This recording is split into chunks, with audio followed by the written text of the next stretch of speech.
Hey everybody, good evening. It is July 3rd, the day before July 4th, and we are all excited for 4th of July.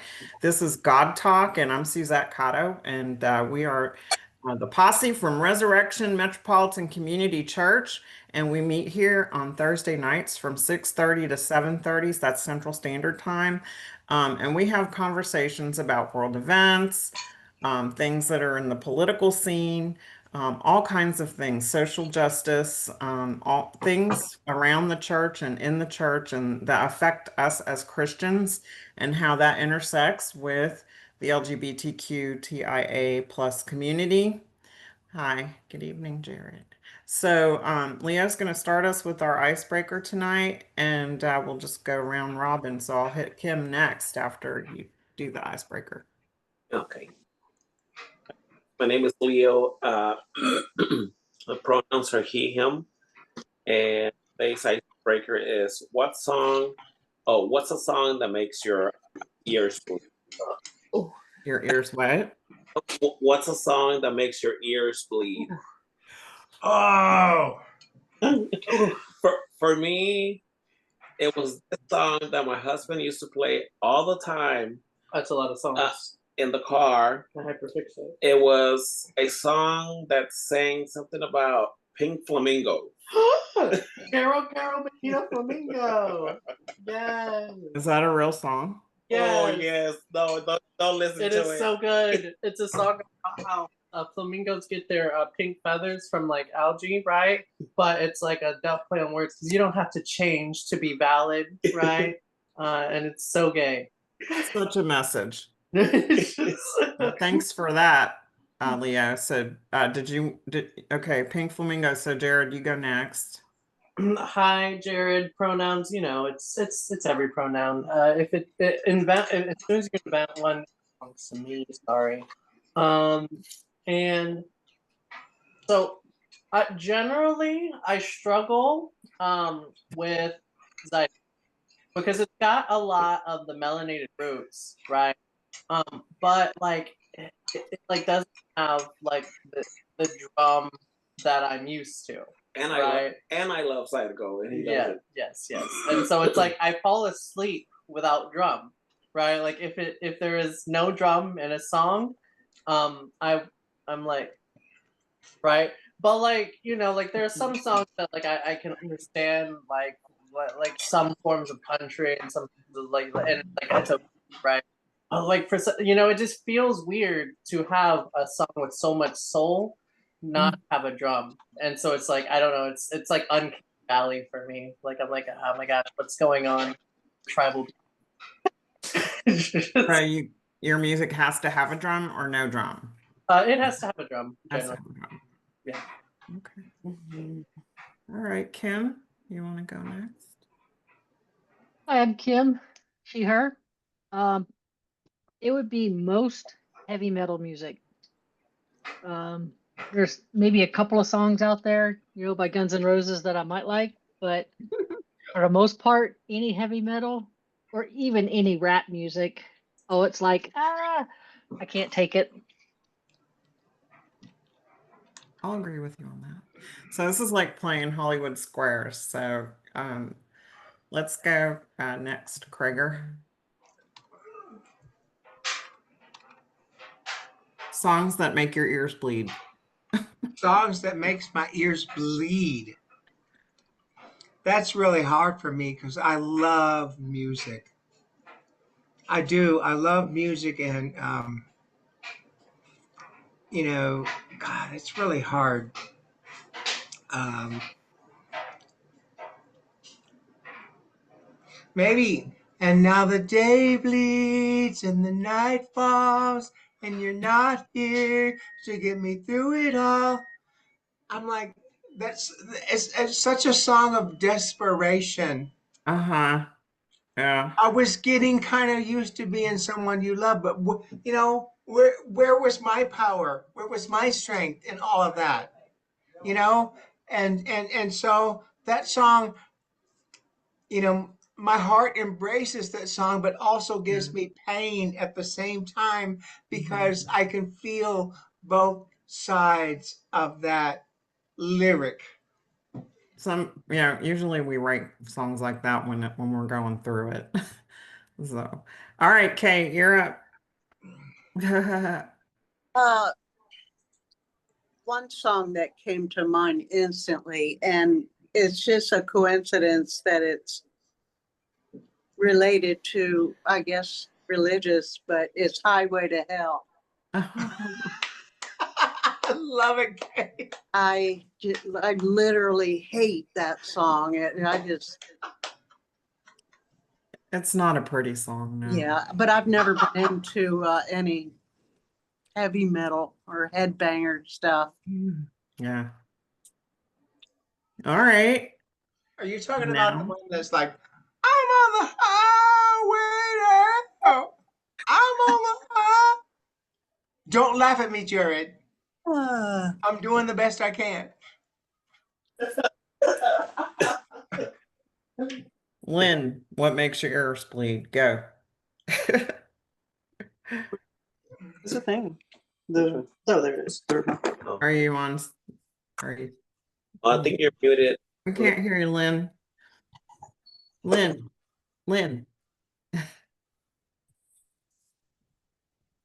Still can't hear you. No, we Can't can't. hear you, hon. I don't know if it's your headphone or what. You're not muted. Not sure what's going on. Can't hear you. Yeah. Oh. Maybe come back and come back in again. Okay. That happened to Mark yesterday, and he had to log out and log back in. Okay. Well, we'll hang on. We'll wait for you. But I'm gonna say I'm Suzette. I'm a she, her for now. And there's so many songs that are just wrong in so many ways. Like, I think the ones that I don't get are by people that really just have no real singing voice whatsoever. So when you first posed that question, I thought of Freddie Fender in The Last Teardrop Falls. So that is an oldie song. But this guy was, I mean, he dressed kind of like Elvis, but his clothes were too tight and there were magic rolls everywhere, and his hair was real kind of everywhere. And, he sang with the heart and soul of, he was singing to somebody. But, And when, secundario idioma, Suzette. Secundario idioma, that was his second language, ICK. And so I'll be there okay. for the next. But that one was kind of like yours, where it was just a little too sad, just a little too sad. But what I thought we would talk about tonight is, because there's so many people that are new to the Resurrection and the MCC experience, and we're doing conference this week. There's so many things that people may not know about the denomination or about how we're structured, and it's quite fascinating. And Kate, you and I don't really know each other like intimately, like we don't hang out, so I don't know your experience with Resurrection. How did you come to us, and I know you've been here. I just don't know how you came here. Primarily through the book club on Wednesdays. Okay. I've been involved with that over the last 5 years or so, on and off. I, kind of drop in for a book and then, but I don't really have any affiliation to the church itself. I have been there several times and many times, and but I don't feel like it's I don't feel like it's my church, but I love the online opportunities that it has. So that's what I'm contributing. I didn't want everyone to think that I'm, getting a free ride, because I am contributing, but it's just for the online classes. which are amazing. I mean, this is really my church, my image of a church, like the book club on Wednesday and your group. I watched your entire last year of videos on YouTube. Oh wow. Wow, that makes my heart happy. but We're but behind at I posting. thought I would not fit in. These people are so smart, and We are not, Kate. Come on. But but that's really, to me, the community is my church. I'm glad And of people that. and groups like, people like you all, that's where I get, I get my inspiration. And you know even though it's virtual, it's still a connection with people that have the same, a lot of the same values. Hmm. But I'm Kate, glad about that. believe it or not, uh, I feel like the online, everything that we do online, like the Bible studies, the book club, God Talk, I feel like they're more intimate, and I've gotten to know people a lot better that way than On Sundays. yeah, than on Sundays, than just attending church on Sundays. Yeah. This is my therapy. I mean it. Like, I'm not looking for you to fix me, but I'm looking for community and I'm looking for people that I can talk to and feel safe with, and that I don't have to worry about like what am I saying is going to be, you know, held against me in a court of law or something, some kind of thing like that. But so Lynn and Krager and myself are kind of old school resurrection. So raise your hand if you've had a denomination experience, like you've gone to conference. And so how many conferences have you been to, Craig? Well, first in 2013 in Chicago, which was incredible.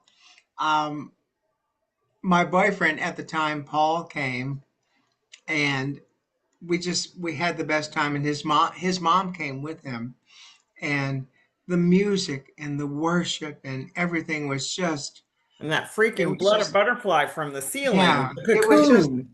I was it just was like, so incredible. And yeah. so we went again in Orlando in 2019, but this time we were invited to sing with Cassandra in the GE in the gospel ensemble, and we sang in that year, and it was just incredible. I'm kind of sad that I'm not there right now, but it is what it is. I'm not. I've been kind of sick. Okay, so yeah. It's okay. I too would have liked to have gone, but I have been to, I think, three. I did attend the Chicago one as well, and I was teaching Sunday school at the time, so Resurrection was That's right. invited You to were. do the Sunday school for the entire general conference. So we were in charge of the children's ministry. So me and Christy and Marco and Joel and some other people, we ran the streets of Chicago with a bunch of rugrats, man. It was so fun. We went on the train, we went to the zoo, we went to the Bean. They have these dancing water fountains. We all danced in those. We ate pizza. I couldn't get enough of it. But that was great. I didn't really experience conference then, but then the next one was at Victoria, British Columbia, and that's where we went to elect a new moderator, and I was a lay delegate at the time. So went up to British Columbia, and again, that was just a fantasy experience. I mean, it was just lovely. We were at the Empress Hotel in Victoria, and it's a beautiful city if you've never been there. But people come from all over the world, and they were voting on some really important stuff, and there was a little internal struggle going on over the moderator and over some other stuff, and it got messy. We had a vote, and we did not elect a moderator. Yep. It was messy. And so that's the part of, even though you see things, at your local church, you may not see them, you may not know denominationally what's really going on in the big picture. So we eventually elected Cecilia Eggleston, and she's from England. And I don't even know if she stays in England and she comes over here, or she lives here and goes and visits, but I've met her a couple times. And the one wonderful thing about the denomination is that Troy Perry is still living. And when he can, he makes it to those conferences. So I have met him a couple times, and he's actually been to Resurrection a couple of times. So it's kind of historical to me. It's like meeting Martin Luther King, or, somebody like Yeah, that it who is. was Yeah. just a renegade did it all for the right reasons and self-sacrificed and all those things. But I don't want to get too into like the political side of it, but we have bylaws, and we have our core values and that kind of stuff. So to me, it's about, they make decisions on, changing the bylaws. That's stuff that they vote on. And they make decisions about, other things that have to do with what's going on with the church. And a few weeks ago, the lay delegates presented in a PowerPoint, I guess it was, at the church, what was coming up for us at this conference. And Jared and Leo, do you want to? Oh, I just wanted to slow us down to ask, does everyone here know who Troy Perry is? Sorry. Okay. So like, yeah, I only recently found out through Liam's hyperfixation at this church, and he's so sweet and I love him. And because he, like there was a lot that Troy has done for gay rights, period. Like he was the council that made the first Pride Parade. He like literally fought like tooth and nail for our rights, like in every single way. Started Resurrection. Started the Metropolitan Community Church. And at his house, like the little park.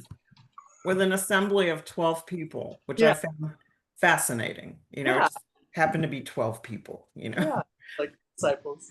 And the work that he's always done, and continued to, like, he didn't just like invent it and then just like leave it like how some cult leaders do. He kind of like pushed the denomination consistently to challenge its views. Like there was this one time when he went to a one of these conventions, dressed in fetish gear, telling them, like, hey, there is not enough representation for the BDSM community here, right? Like the leather community is not here at all. We have everybody here is in like white collars, right? And like, where is the kink community, right? And there has always been so much pushback, right, for all of his ideas, but he, in a lot of ways, brought so many communities, right? All the diverse communities that you see at Pride parades, right? All the diverse communities that are represented by our MCC. Like he continuously pushed the budget on like what was socially acceptable, right? If you can name a civil rights thing that he was participating in during the gay liberation time period, it would be all of them, right? Like he was there for the AIDS quilt. He was there for, like he was there with Reverend Mona for just about everything, right? Like he's amazing. He's pretty cool. Have you it's 4 minutes. Would you guys mind if I play the Call Me Troy trailer? It's a movie trailer for he has some content on YouTube. So if it's okay, I'm gonna play that trailer. So it should probably tell us about, give us the information that you were kind of trying to share with us. And let me do that real quick. Share. Okay. Can you see my screen? Can you see my screen? Yes. Yes. Okay.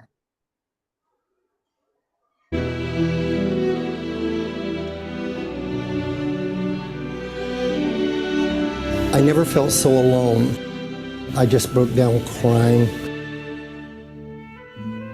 I cut both of my wrists and just hoped I would die. I tell people today, I'm eternally grateful because I didn't die that night. But I remember that God spoke to me then in that still small voice in the mind's ear and said to me, Troy, I love you. And I want to tell you something. You're my son. I don't have stepsons and daughters. It was that kind of a time of everything was in uproar. Life was bigger than life. Gay power! You'd have your name published in the newspaper. People would lose their jobs, their children. People would commit suicide. But I heard the comments that were made, faggot, queer, oh, pervert, child molester. They arrested him that night. His ministry was founded or was sparked from that arrest. We're not going to be oppressed anymore. There's this sort of consciousness that was beginning to emerge, and that the light at the end of the tunnel was freedom. Head up, up! I really don't have to take this anymore from anybody. And when you get that going, you have a revolution. Will you welcome Reverend Troy Perry? They were the homophobic kind that would say nothing personal, Sheila, but I think you're all spawn of the devil. I must say first that I'm a homosexual. Here was a very charismatic leader that our community desperately needed. Troy walked the walk and talked the talk. What we do in our bedroom, I should never have to explain to anybody. He knows how to preach. He knows how to talk. And he knows how to, get people's attention. I'm afraid my private parts are my own, and what I want to do with them is my business and not the law's. No matter what the backlash is, whether it's from our community, the straight community, the religious community, he does not deviate from what he believes in. People in this society weren't quite ready for that. People becoming more militant in their actions against the homosexual community in this country. Why bring religion up? Why bring God up? Why bring church of any kind up? My closet burned down a long time ago.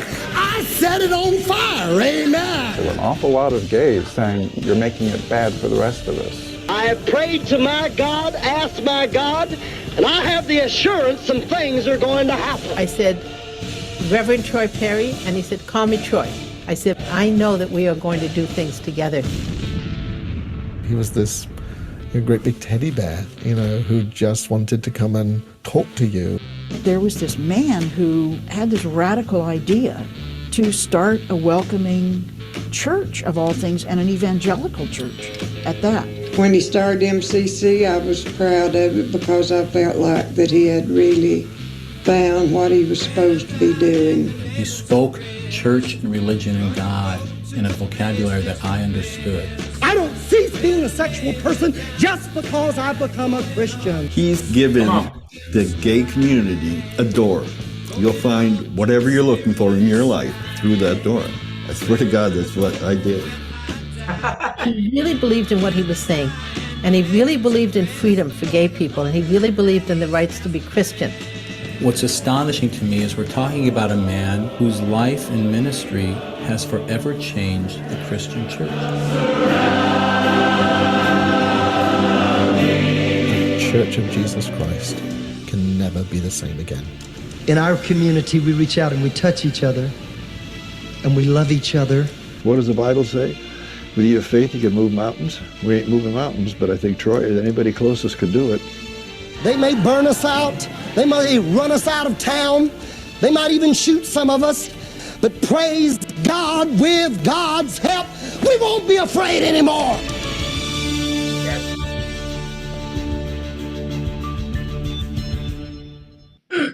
Word. Amazing. That's impressive. The full movie, I think, is on YouTube that you could watch. But I want to believe with you for your healing, let me stop my deliverance, video, or whatever other need you may have. That just keeps going. So everyone that is, oh gosh, we got Mona coming in the line.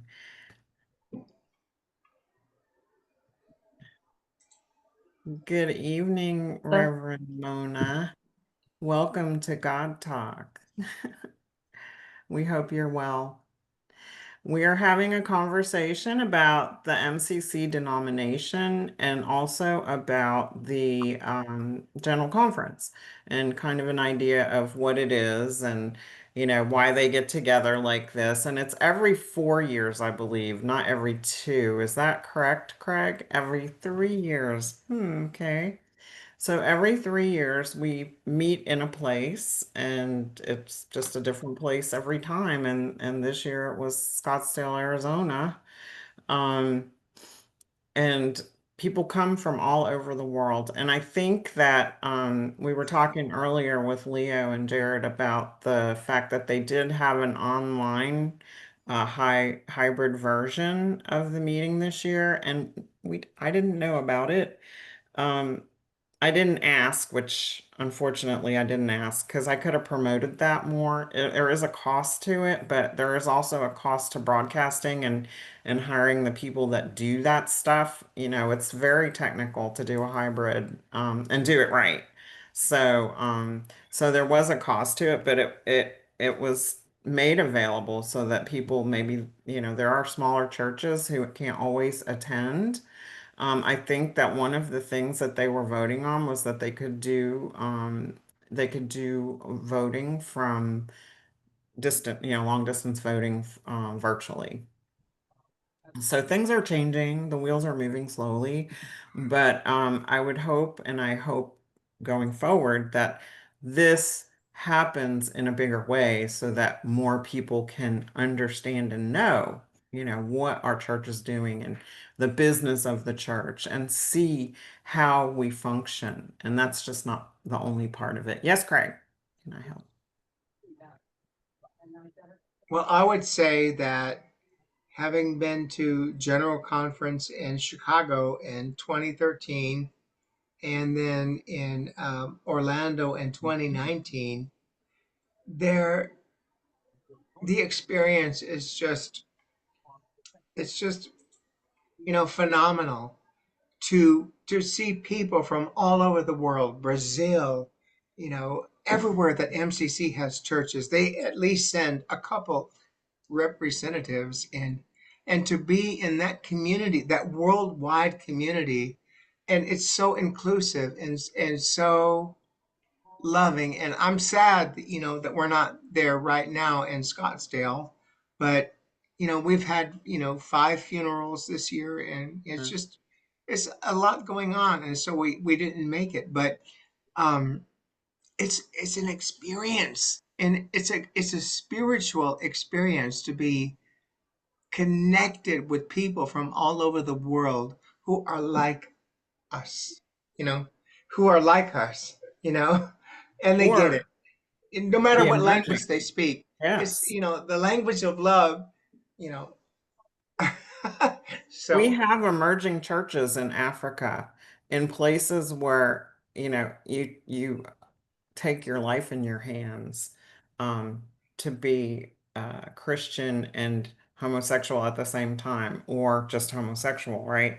There's no safe spaces, there's no refuge in those countries. And there was a denomination trying to form in Africa and Uganda. I was had knowledge of them and tried to help them a little bit. And Wanda Floyd, Reverend Wanda Floyd, who's now in charge of the uh, MCC in Las Vegas, was part of those emerging churches and working with the churches in Africa. So she's got some knowledge of those things. But I think more than anything, our denomination, which has had its ups and downs financially in the past, is in a stronger position right now. I think it's in a really strong position from what I understand, and that Reverend Elder Cecilia Eggleston has worked really hard at making us stronger financially so that we can do the work, right? The work that we need to do. So. Reverend Juan or Reverend Mona, I can't see you, but if you're here, do you have anything you want to share about General Conference? Have you is there something that you want to share that you've experienced in the past, or that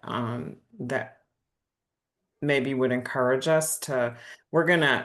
I was telling Leo and Jared this morning that we're gonna get a Partridge Family party bus together, and we'll just drive to the next one. We're just gonna get a bus and we'll just all drive. So, but they even we're know? gonna have it. It's gonna happen. Well, it's a lot of people, and like have already been said, from a lot of different backgrounds, and so there's a lot of you learn a lot just from the different cultures that are there, and acceptance and the unification that MCC has throughout the world that is there, and the like-mindedness that is there. And Arizona is hot. Let me tell you, it's hot. I don't go because it's hot, but it's if you've never experienced it, then I highly recommend it, experiencing it. The little work classes, work groups that they have, are always interesting because you get to hear other people's perspectives on their lives and on their living and on their spirituality, which is always neat to hear, and on their transformation, which is always good. And the services, the healing services, are always good. Um, it's very it's they take into consideration all of everybody, where everybody is coming from, and they incorporate all of that in the services, and in the classes that they offer. So I really highly recommend. If you've never been, I say go for it. So, And Mona, wouldn't you agree that a lot of what we hear at General Conference is the type of stuff that Jared and Leo have brought forth over the weeks and months that they have been in our groups? They bring these issues forward, and it makes a difference. Well, the business meetings, help to direct how MCC is going to be recognized in the larger world as a based religion, as a faith tradition. And so for a lot of these business meetings, although boring and tedious at times, are there to help us run more efficiently, and I'm not going to say mainstream, but to really help us to identify how it is that we want to present ourselves in the wider world. So this year's conference, um, you know, since we've had kind of two steps backwards politically, I'm curious to know what those conversations are going to be around. And I'm curious to know what the plan is to make sure that, we keep moving forward and that we don't lose ground, and that we can be more available to people who are unchurched, or who perhaps don't have an open and affirming church in their community. So that was my hope, was to become a bigger voice in places where, everybody, don't get me on my soapbox, but everybody on the planet has one of these, okay? Not everybody has a toothbrush, okay? But people in countries where they have these have an internet connection, and they can get Resurrection Metropolitan Community Churches services and online offerings on this. So, my goal a couple years ago with starting the online groups, and there already was an online group. Mainly, we got in together because of what happened with the COVID pandemic, and offered more online stuff, and it kind of stuck. But uh, about 3 years ago, Carol and I were like trying to get this going so that we could be available to those people and those those places where they don't have an open and affirming or a safe space church. I wanted to ask Craig about the conference that you went to in Orlando. Was that before or after the Pulse nightclub incident? It was after. So Pulse happened in, I think it was June 12th of 2016. Yes. And we were in Orlando in 2019, I believe. It was, and so because Paul and I were there, our purpose there was to sing. They had asked Resurrection to do the music program for that conference. And so we weren't worried about, doing all the plenaries and all that stuff. And so during the daytime, um, there was 2 times when we went to Pulse, once at night and once in the daytime. And it was just, um, those were my people, people that just loved to dance, people that loved music, and people that loved to celebrate. And they were like gunned down for no reason. And so to witness in that space, um, was heartbreaking, but it was also healing in a way because we got to honor them. And it is what it is. It's just what happened. But those were my people. I've played drums and I played music my whole life, and so, you know, my people that love music and dancing and celebrating and, until 2 or 3 in the morning, those were my people. Mind you, I'm too old to do that anymore. Goodbye.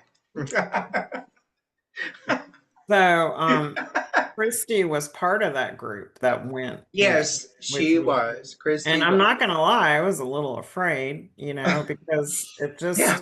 it just didn't feel safe, and I wasn't with her. No, You yeah, know. it was safe. It was extremely safe to be in that memoriam.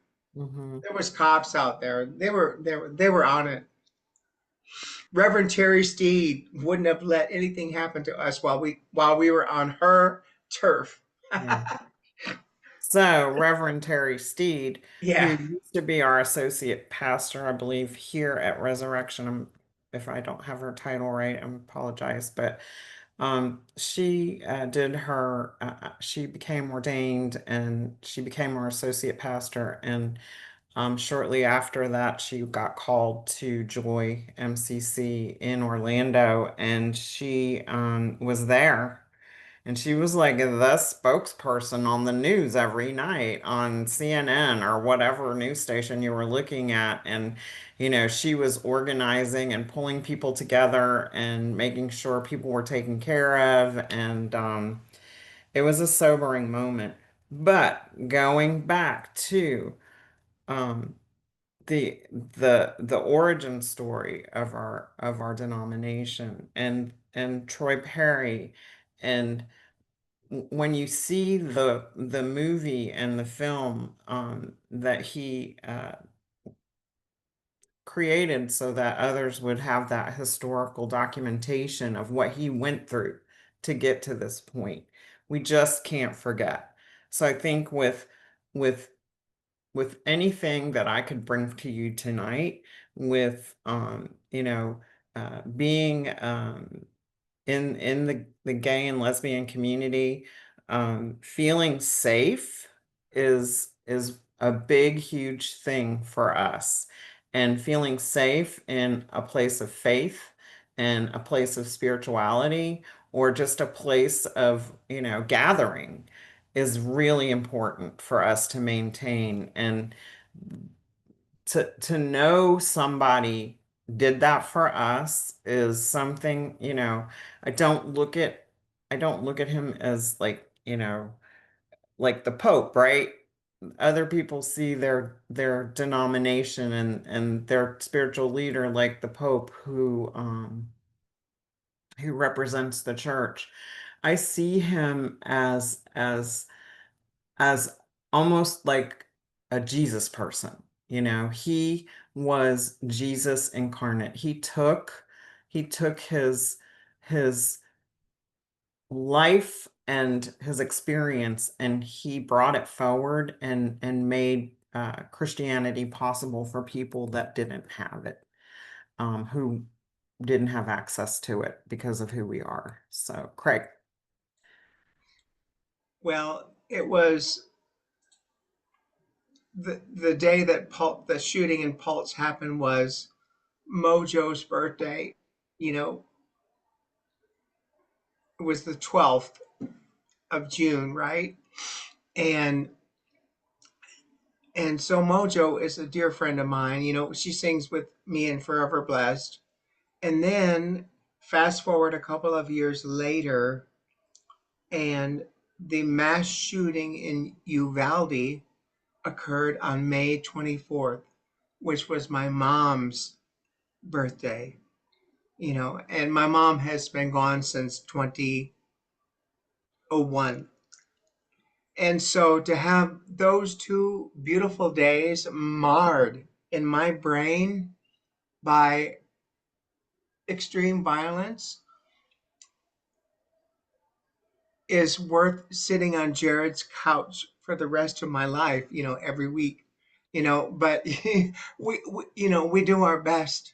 We do our best to move forward and to move our love energy into the next present moment. And, you know, we do everything we can, but I just want to recognize and honor those two dates, you know, which have extreme sorrow for me. Thank you. Thank you. Jared. I remember whenever I first came to the church, and you know, like whenever I first got the, I guess you know, did the research about like, you know, the founder and everything, you know, like a lot of, I guess, you know, I was kind of like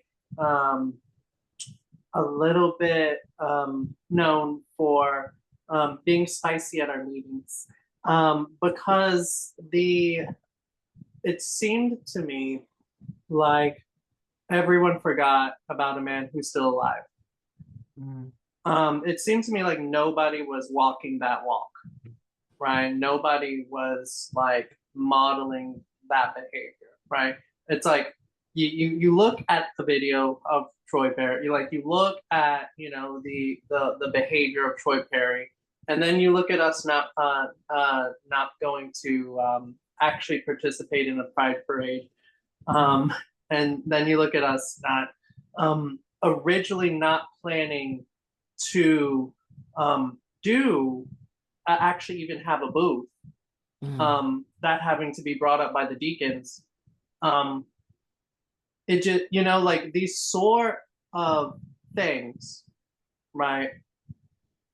I look at as like literally the same way that some people have experienced some form of colonization, and where they forget their culture, where they forget who they are, right? It's the same way that I saw the church when I first entered it, right? Because it is so peaceful. And peaceful is great, but peaceful is where nothing grows, right? How are you peaceful in a land that's being occupied by your oppressor, right? Like, how are you peaceful in the days before Trump's getting elected? Like, how are you peaceful at these? And, you know, like, these sort of, like, peace is great. Like, whenever people got their shit together, that's great. But America has never gotten their shit together. So, you know, why has there, if you have a congregation that, you know, is so very peaceful, so very soft, right? And you represent the oppressed, I'm so glad for the recent changes, But just, I'm so glad for the recent changes in direction. I'm so glad for the shift in the energy now, because Christ would have flipped the tables in resurrection. I kind of did. So I think it's super duper important for because we never talk about Troy Perry, right? There's no sermons about Troy Perry, right? And so it's we don't know, we think that it's just a gay church, right? And yeah, that's a big deal. That is actually a huge deal. But the fact that the equivalent of our Pope is an abolitionist, anti-racist, right? Literal revolutionary, front lines, front lines of every single revolutionary act that you can think of. He's been in it, right? And no one knows that. One, no one walks that. Two, right? It's so jarring, because there's so I think it gives us strength, right? If you realize his strength and you internalize it, it was walk out with your shield on and you feel like I have this shield, and it's called, what Troy started, and I feel like I have this shield that I can, at least say, I'm not going to be afraid because I speak my mind, or, but it's just important to keep history in at least in our teaching, so that people realize that, we didn't start out like the other churches. We didn't start out like them, and we're definitely not finished, right? We might have lost some population because all churches said they were open and affirming, but they're not like us. They are not like us. They didn't start like us. They didn't come about for the same reasons. Wanting everybody to be part of your church is just a given, right? If you want to have a growing population, you're going to say, "Oh, I accept everyone." I can't remember who I was talking to, but I visited another church, a large church. I wouldn't say they were a mega church, but and said, "Oh, so do you have a LGBTQ community or a ministry or whatever?" And the guy was on his phone doing this. Well, we accept everyone. I was like, about face, walk away, because that wasn't good enough, right? Accepting everyone, that's just not good enough for me. I want to feel like, we stand for something good, stand for something good. So marginalized people that need community, and a community that's not hurting anybody, you know. Um, we just we just have to continue to walk the walk and continue the navigational path that was started for us. But yeah, yeah, you're right about that. Pro-gay money is not allyship. You're right about that. So, we're getting close to the end of our hour. Lynn, Kim, Kate, any takeaways for you guys? Do you have anything? Reverend Mona, do you want to say anything? Did anything pique your interest today? Or, is there something that you feel like you need more information on? Or, because it's Well, more I than I just wanted to religion. ask Jared, what changes does he see? He said that he sees some changes or a new direction, and I'm curious to see what changes are you seeing the changes in the sermons. in the service? How? The sermons. Oh, the sermons. Yes. Uh, The changes in the how would you say, attitudes of the board members that represent the church. Attitudes. How? The white supremacists sort of approaches where we as people of color would be ignored by certain people who looked a certain way, right? When we would watch them direct, that's the love that and any form of just highs, right? Okay. At people who didn't look like us. You know, like that's way different. Like that, you know, like there's been a shift in that, right? Like there is connection, there's community, right? Like there is, you know, it doesn't feel like as cliquey, right? And like there's just, you know, so much life. So much life within the church. I see members growing. I see members getting out of their comfort zone, right? Like I see, like not just.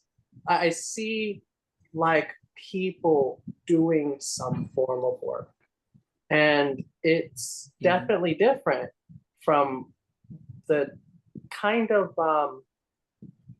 from that one. There was this one guy who came in and talked about how there were a lot of dry bones, right, in this church. And you know, it doesn't seem Reverend Phelps. Yes, Reverend Phelps. He's my favorite. Yes, My total favorite. But like, you know, from the, you know, the time of his sermon, right, to now, right, there's only like maybe 1 or 2 dry bones. It's pretty great. It's not an entire corpse. Yeah. So change is good. Yeah. In this instance. Them bones been shook. So I see Jared walking around putting flowers in the ends of guns. That's what I see. Okay. So nice. Thank you. I love it. It's good to remember Troy, you know, from the beginning on, from the marches that we had here in Houston, and when the KKK did their cross on the lawn on Janney Street, you know, to have Troy arrive and be at the church, he was like, it was well, I was in my 20s, so it was unbelievable for me that the founder of our church would be amongst us as we did our march, the first march against Anita brought in and all that kind of stuff. And it was like he was 10 feet tall. I mean, he He stood is. over everybody. He Yeah. stood over everybody. He was slim, good looking, and he stood over everybody. And with his presence, I felt secure. I felt safe and secure. And so, you know, there's strength to talk about our founder. That was a huge step in faith for him in his journey. And so it takes a really dedicated and courageous individual to receive that call and to act upon that call. And so it is with all the other trailblazers who, you know, have picked up that mantle and who are no longer here with us today to fight those fights. So everyone in this room has to be ready to hear the call. We have to be ready, because if we don't hear it and it comes, that's a huge loss to humanity. So let's keep our ears open for when God talks to us and tells us what we need to be doing. So with that said, I thank you all for being a part of this conversation and letting it evolve, because I think it's important that history is never forgotten, especially when it carves out a place for good in the world and things where it's constantly challenged, and we have to keep strong in our resolve to spread the love. Spread the love. It's all about the love of Christ and discipleship and doing outreach. Even if you're not a church person, We want you to be part of us. We want you to be part of our community. And that doesn't mean you have to believe anything other than, your love for others. So, Craig, do you feel like you could pray us out? I know. Do you have another thing to say, Jared? Of course, I can pray us out. All right. Thank you so much. Love All you right, guys. Holy God, we are just so grateful to gather the community in your name again. There's more than two gathered here right now. And so something special is happening right here and right now. We ask for the strength. We ask for the strength to be present and to be strong and to be promoters of love, to be promoters of justice, to be promoters of kindness. There's so much work that we need to do, God. We need your strength. We need your power. We need your love. We need everything that you can give to us. Give us the faith to wake up tomorrow, to make a difference, to do something different, to be spiritual, to be loving and kind. As we go into this holiday weekend, we ask for a safe experience for everybody in this country, regardless of their political value. We just all need to be one with you and one in the Spirit. And we ask this in Christ's holy name. Amen. Amen. Thank you. Love you all so very much. We'll see you next week. Be safe. Good to Take see care. you all. Bye, everybody. Bye-bye.